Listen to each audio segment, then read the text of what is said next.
Hello friends. जैसा कि आप लोग जानते हैं कि इस समय हम लोग जो है विलियम वर्ड्सवर्थ की सीरीज लेकर चल रहे हैं, जिसमें उनके बारे में काफ़ी चीज़ों के बारे में हम जानकारी ले चुके हैं। उनके वर्क के बारे में, उनकी लाइफ से रिलेटेड हर छोटे बड़े टॉपिक को उन्होंने काफ़ी विस्तार से समझा है। और रिलिकल बैलेट्स के बारे में, हर पोएम के बारे में उन्होंने काफ़ी अच्छे से समझा। उसकी राइमिंग स्कीम के बारे में, हर चीज़ के बारे में काफ़ी अच्छे से समझा है।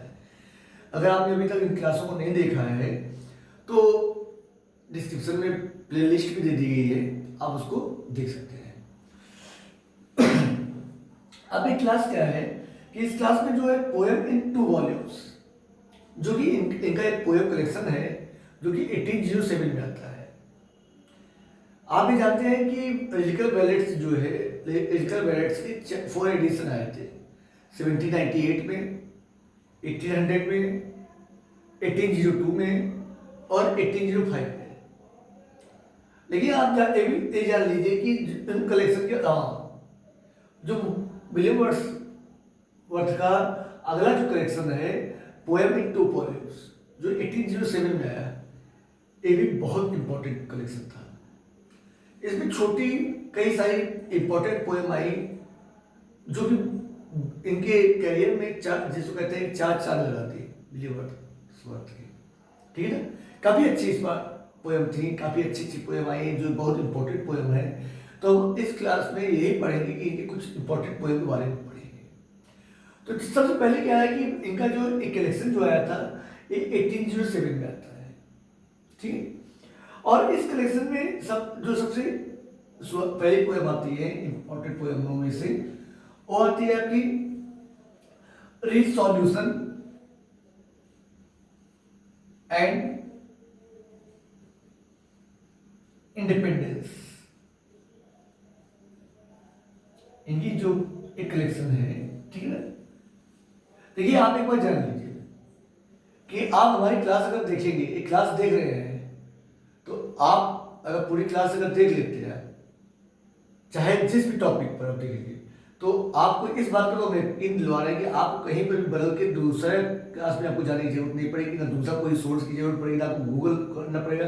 क्योंकि हम जो अपनी क्लास में बनाते हैं, जितना भी अधिक से अधिक जानकारी के बारे में मिल सकती है, उन सारी चीज़ों को हमने इसमें जो है समेट कर तब आपके लिए क्लास लेकर आते हैं। ठीक है ना?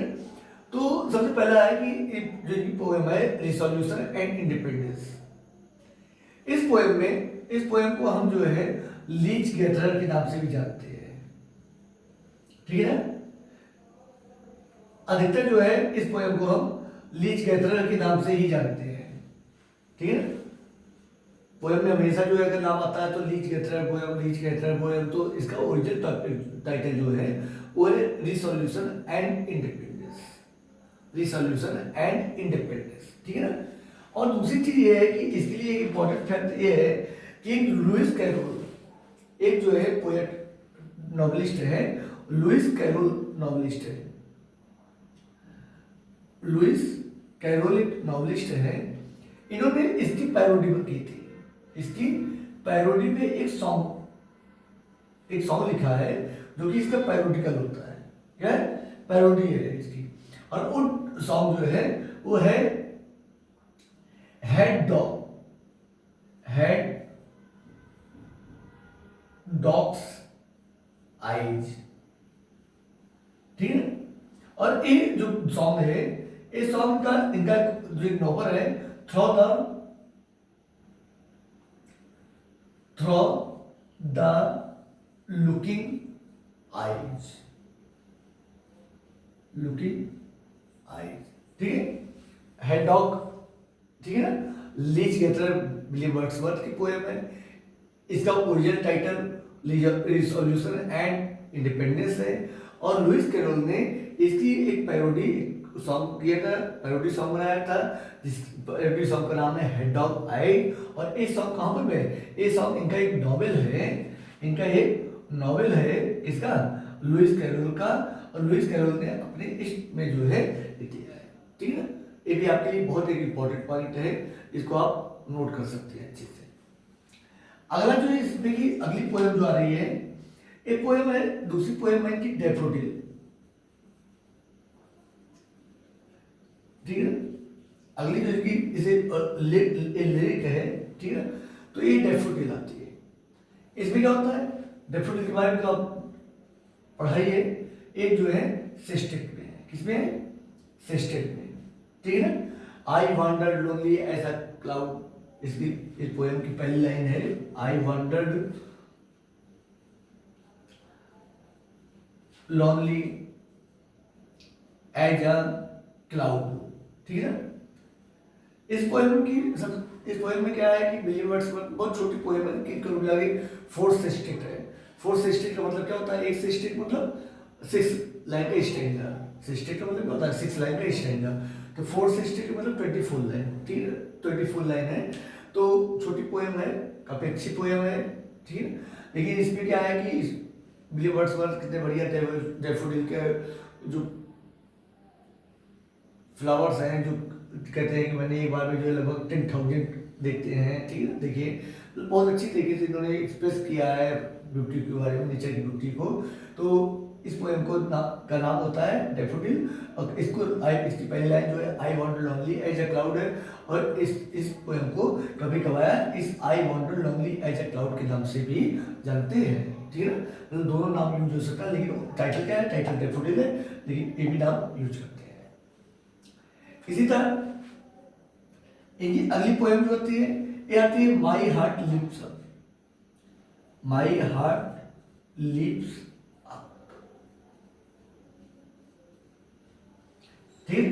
इस पोएम में केवल जो है 9 लाइन होती है, केवल कितनी लाइन होती है, 9 लाइन होती है। रेनबो के बारे में दिखाते हैं कि रेनबो कैसा है, रेनबो के बारे में पोएट अपना एक्सप्रेशन देते हैं, ठीक है। ये सब शॉर्ट पोएम है। और अगर ये तो हमको, ये तो सभी लोग जानते हैं कि अगर विलियम वर्ड्सवर्थ के बारे में आप पढ़ रहे हैं तो ऐसा कोई व्यक्ति नहीं होगा जो इनकी डैफोडिल पोएम और माई हार्ट लिप्स अप इन पोएमों को ना पढ़ा हो।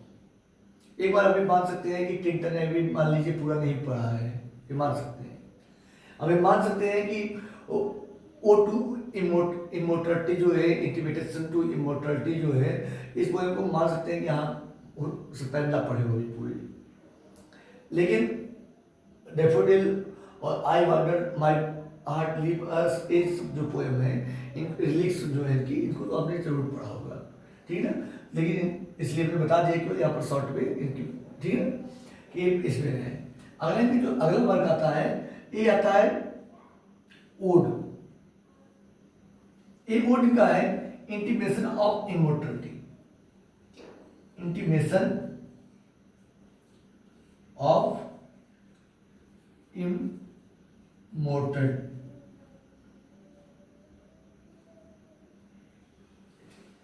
ठीक है, इंटीमेशन ऑफ ये जो है एक पिंडारी कोड है, क्या है, एक पिंडारी कोड है।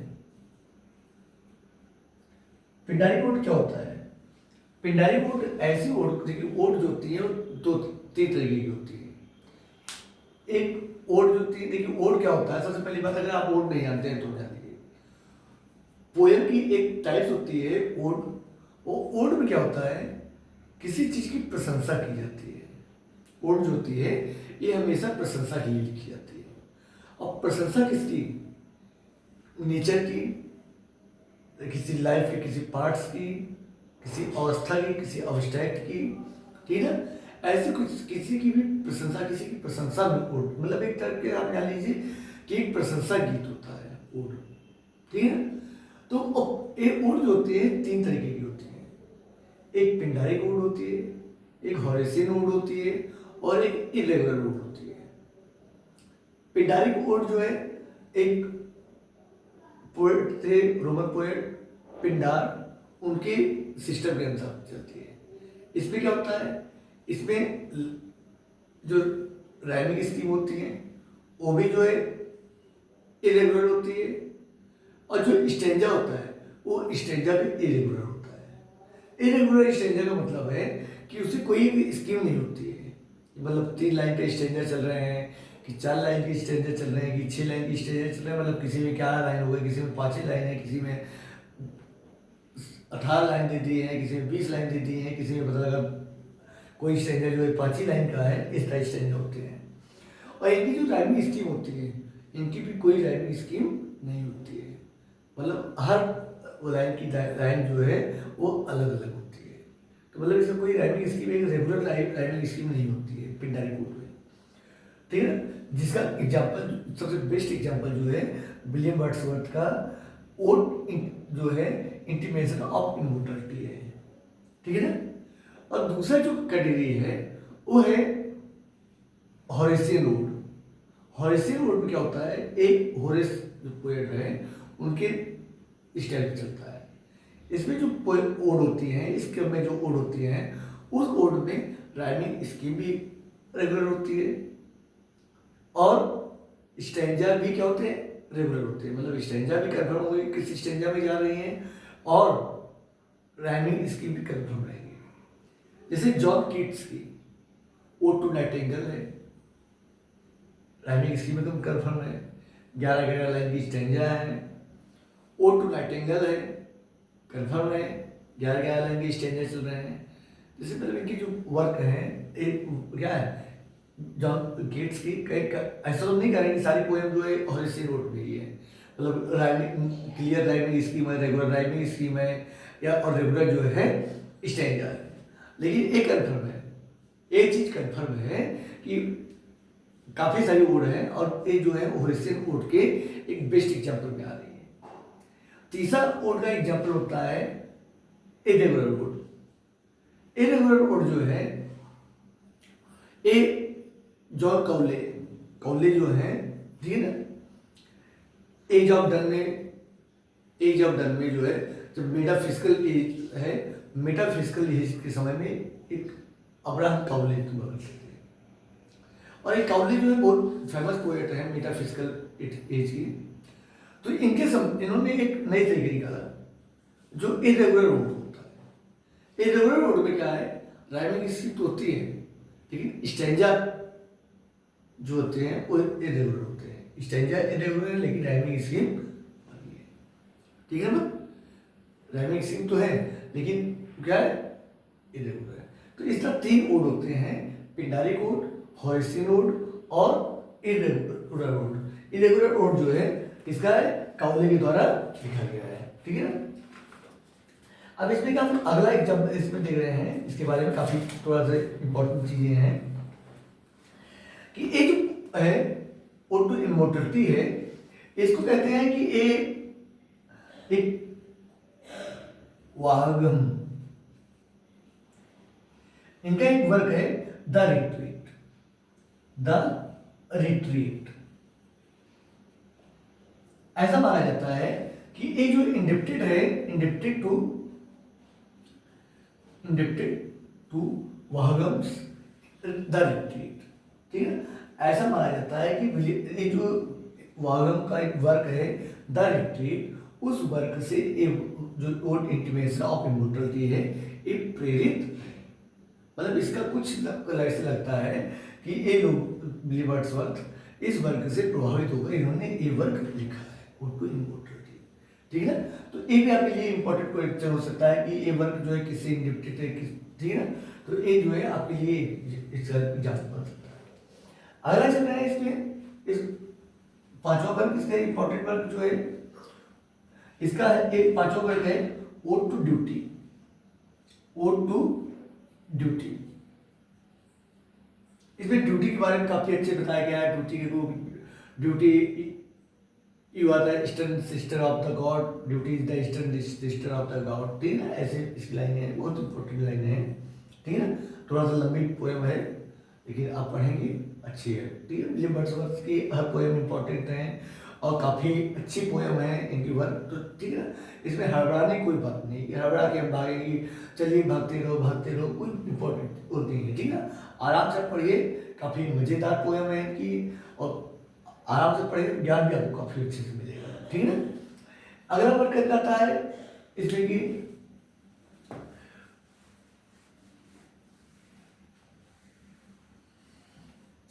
अगला इनका वर्क है द सॉलिटरी रीपर।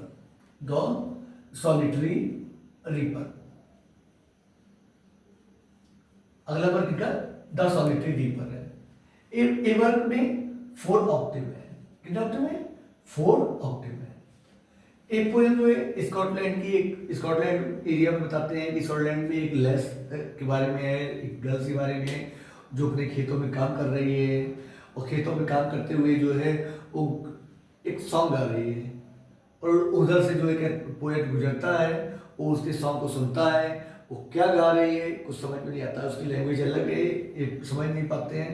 लेकिन एक चीज़ है कि उसका सॉन्ग जो है इनको बहुत अच्छा लगता है, ठीक है। तो सॉलिटरी रीपर के बारे में 4 ऑक्टेव है, विलियम वर्ड्सवर्थ की बहुत इंपॉर्टेंट वर्क है, इसमें से क्वेश्चन अक्सर आपके लिए बनते हैं, ठीक है। इसको ये जो है बैलेट में आती है, किसमें आती है, बैलेट्स में आती है वर्क, ठीक है। ये 4 ऑक्टेव, ठीक है। अगला वर्क इनका आता है, इसमें का अगला वर्क जो है ये है लंदन 1802, लंदन 1802। इसमें जो है क्या है, एक सोनेट है, क्या है, एक सोनेट है, और लंदन 1802 जो है एक मिल्टन के लिए लिखी गई है। एक पोएम जो है लंदन 1802 जो वर्क है, सोनेट है, ये सोनेट मिल्टन के लिए लिखी गई है।